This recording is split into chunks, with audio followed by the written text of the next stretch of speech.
Hi, my name is Wolfgang, and in this video I will show you how to split a cell diagonally so that you can assign a name to the rows and columns of your table.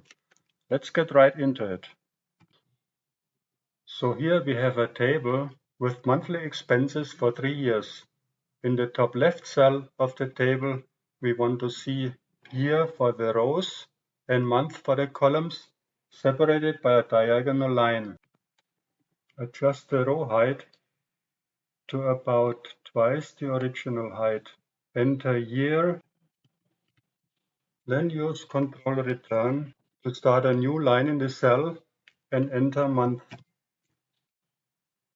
With a couple of spaces, move year to the right cell corner. Then highlight a cell. Click on Borders. In the upcoming menu, click on the appropriate diagonal line. See the result here. Beautify the table by shading the row and column headlines, making them bold, making the grid lines visible, use colors to your liking, and so on and so on. This concludes our video about the diagonal separation of cells. If you liked the video, give me a thumbs up and subscribe to my channel.